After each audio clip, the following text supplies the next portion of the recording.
Oh yeah, it's couch classic. That means I'm holding nothing back. What's going on, everybody? Happy New Year. God made us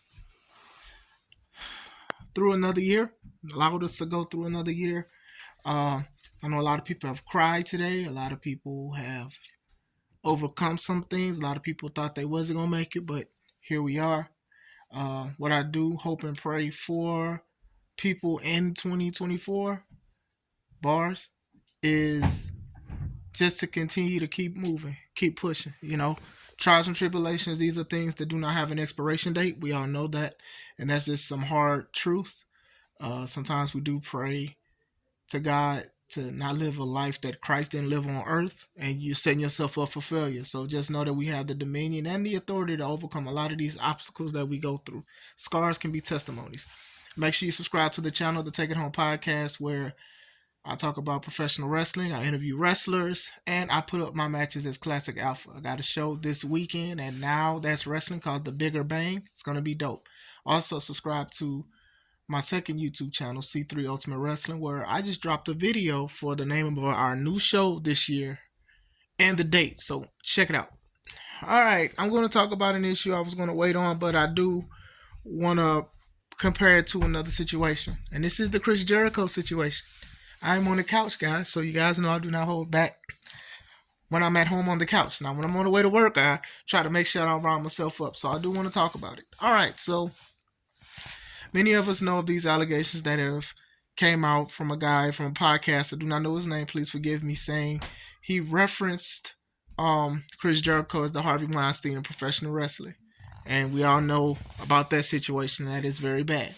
So the accusations have come out that he invited an independent wrestler, a woman, to his hotel room, and she was under the impression that it was a lot of people probably, partying with Jericho. Like a lot of people talk about him partying with Jericho, parties and stuff like that. He does the cruise ship thing, and everybody wants to party like a rock star. So apparently she went there and nobody else was there. But she was under the impression that other people was going to be there. So when she goes there, these are all allegedly, he makes a pass at her. She doesn't like it. She feels uncomfortable, and she talks to Tony about the situation. Allegations are basically they wanted to hide this under the rug, and they wanted her to sign an NDA. Now they're saying she did, and that's why she doesn't make anything public. A lot of people are currently sharing Instagram posts she made like a couple years ago when she did leave the company. But sometimes people change with situations, especially with something you don't want to go to court to. So I want to talk about this right now. Now, Jericho should not have made a pass, but that is something that people do. People make passes at women, women make passes at men, and the other way around, and all of that stuff. This is something that happens. And he's married. Now, marriage to me is something that is very sacred. It is something that I made promises to my wife in front of God, in front of our families and everything as a union as we merge. But people's marriages are not the same as mine. And some people don't worship the God that I worship. It's unfortunate, but it's the truth. Him making the pass is not the bad part, but I do think that obviously the setup part is not good. That's not good to set somebody up if you like somebody to set them up or whatever like that, because maybe she did want to get comfortable with a lot of people that she likes. Now, if there are other wrestlers who were supposed to go and they didn't go because they knew what Jericho wanted to do, then they are as guilty as Jericho in this situation too, if this is 100% true. Her feeling uncomfortable about the situation and talking to Tony was the right thing.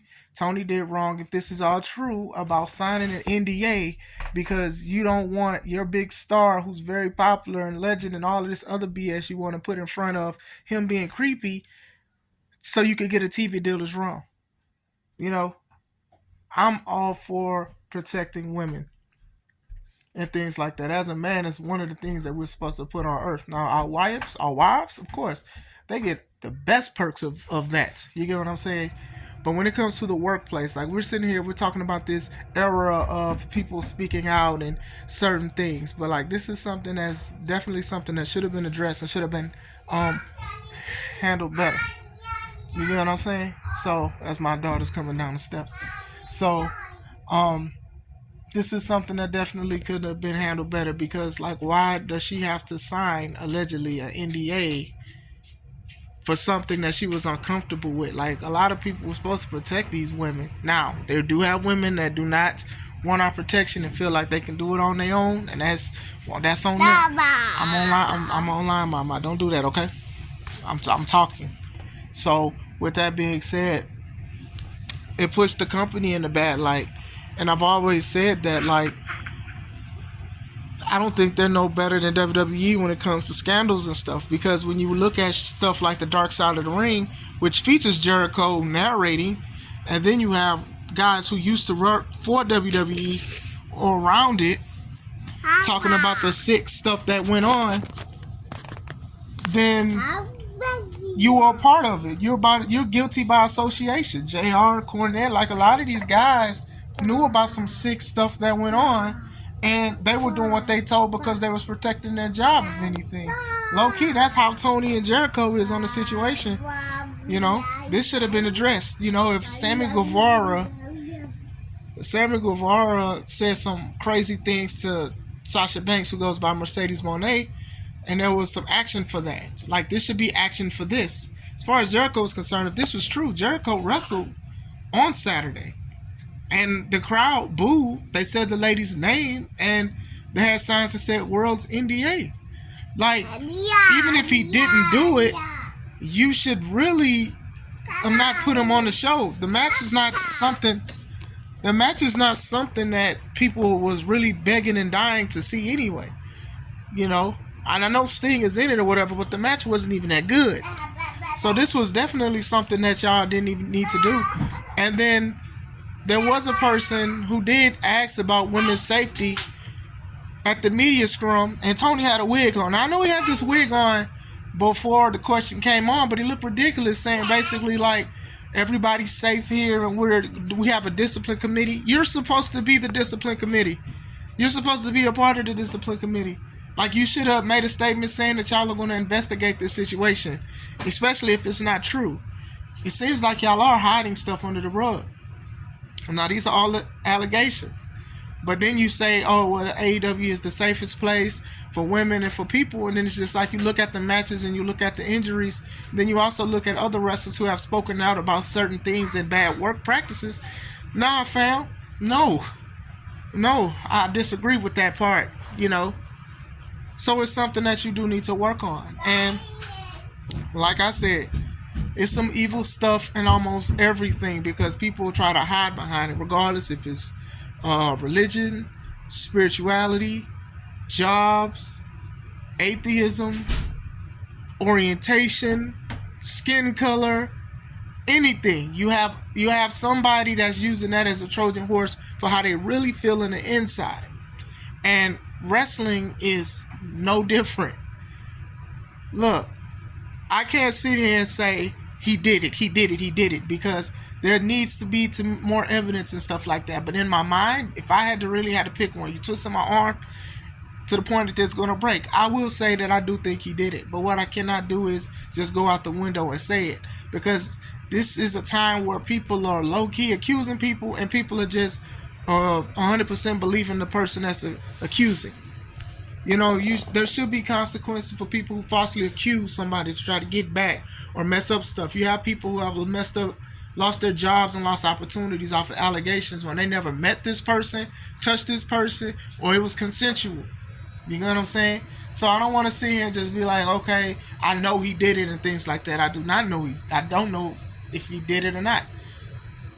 I can only assume for this point. And maybe we may never know, which is sad, because for a guy that's on Twitter a lot, he hasn't been really tweeting about it. So it's just, some things don't add up, and sometimes they do add up. So I will say that. But I also wanted to bring up about being falsely accused or wrongfully accused of something. And in my thumbnail, you see Enzo Amore. Now, a few years ago, Enzo Amore was the cruiserweight champion. And, you know, he did bring eyes to the product, because 205 Live, it was okay. It wasn't great. And, you know, I've heard backstage things, people saying like they didn't like how he carries himself, or he's unprofessional, or he needs to train and things like that. And I can somewhat agree or whatever like that. But he did have a personality. So when it was a lady, she said that she was assaulted by Enzo. WWE suspended him for the time and stripped him of the title. And then when they said everything that he had done, they fired him. And what WWE said was they let him go and he was suspended was because he didn't let them know about an investigation going on with them. And he said he didn't even know that he was being investigated. And I truly do believe that Enzo didn't know that he was being investigated until it was brought up about the situation. But WWE, and this I know it's two different companies, but still, WWE, they just let him go. They didn't ride for him or nothing. They was just like, you know what? Now, suspending him, I can definitely understand. Because even if y'all feel like he didn't do it, you still had to, investigate and know what's going on or whatever like that. Because like I said, there's a lot of people in that speaking out movement. Some people did that stuff, and then some people did not. And now they can't get booked, or they had to sell their own gyms or sell things to make ends meet because they still have to provide for their kids, the innocents and stuff like that. So with Enzo, no, the stuff got dropped because there was no insufficient evidence. Now, in my mind, I don't think Enzo did it. I do think that they had, they did it. Let's just say it like that. But I don't personally think that he did that to that lady. Now, she might have been mad. Maybe he lied to her about certain things about a relationship, or maybe she lied, and maybe he, who knows, you know. But I do think that he didn't do it. But I do think that was just a horrible way how WWE handled it, because they didn't hire him back. They didn't make a statement apologizing to him or anything like that. I mean, he's wrestling on like the independents now. He does rap, and people rapping with him, and a lot of people in the wrestling community, they still like him and they still embrace him. But that's just one of those things of how you can falsely accuse somebody and mess up their life, because WWE is a big change from being in the independents and things like that. So that's why I don't want to say I'm not just going straight in on Jericho as much as I think he did it. Hopefully there's more evidence to it. It's sad because if this is true, then you need to get on Jericho and you need to get on Tony.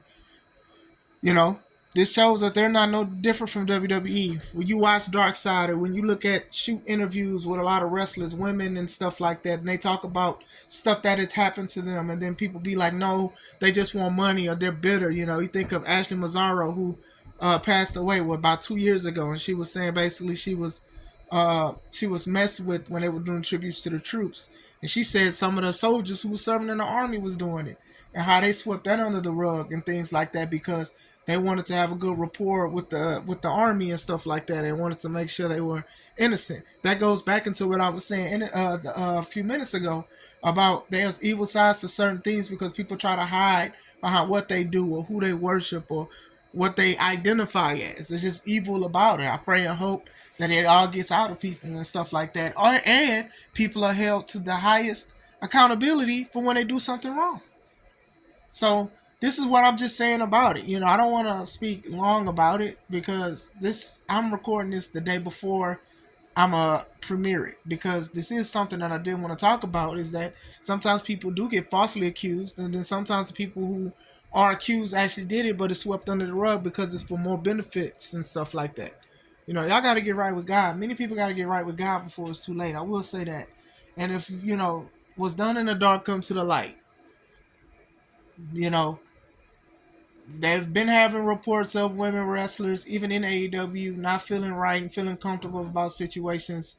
And then people are saying that some people aren't handling it right. They're talking about there's cliques backstage and there's a whole bunch of things. So, it sucks that this kind of situation is even brought up, because you guys know that even like last week, I got on Jericho about tweeting something that he had nothing to do with. And then now that's what got him, basically bite him back in the butt. Because he consistently was talking about stuff, but now he's quiet. But he showed up to work on World's End and did a match that didn't even need to happen, accepted the boos and everything. Y'all should have did exactly what y'all did to Sammy Guevara about the situation. If y'all value Sammy so much, And then even then, I think y'all could have did with something better for Sammy. Y'all doctors paid, which is good, but then y'all gave him sensitivity training. Sammy gets more of a pass to the community because he was young at the time. Jericho does not get a pass at all or anything like that. If that's the kind of way you do your relationship, that's between y'all or whatever. But the fact that an NDA allegedly had to be signed and she was gone, and how the community actually turned their back on her. Y'all talked about her mental health. Y'all said all that stuff about this young lady. Y'all said all this stuff. She's always, nobody's gonna book her because she's uncertain and things like that. Now it's something she's dealing with, something that could be very traumatic, especially if it's true. And then she couldn't even talk to certain people about it because fear of a lawsuit, and then also fear of her peers, which I'm sure she has went through, talking bad about her, saying you're gonna miss at this once in a lifetime opportunity and all of this other stuff, then nobody's really gonna apologize to her publicly. A lot of people say, oh well, mental health this, and she's not stable and stuff like that, and this may be a reason why. A lot of us wrestle to have fun or to get out of traumatic things and to learn and to grow from it. Some don't want to go, some leave traumatic experiences not to go to another traumatic experience, if that makes sense. That's how people lose love for the sport. So many people retired when that speaking out movement happened because it put the whole business and industry in a bad light. That's all I'm saying. If he did it, he need to be gone. He need to be canceled. He needs to be out. Tony also needs to be out too. And then even at the beginning of the year, it just makes you think of stuff like, man, do I need to be looking at stuff like this? Do I need to consume this or whatever? I want to support a lot of these wrestlers and things like that. But some of these guys are with a company that dealt with this stuff. And WWE doesn't come off scotch free. And sometimes things do change. Sometimes you got to take away the cancerous thing so it doesn't mess up the whole body. So that's all I wanted to talk about. I mean, my chat is available. My comments are available. Subscribe. We can talk about this all day. I'll have enough time tomorrow. So let me know what you guys think. This is Chris Classic. Let's take it home. Say bye-bye. Bye-bye.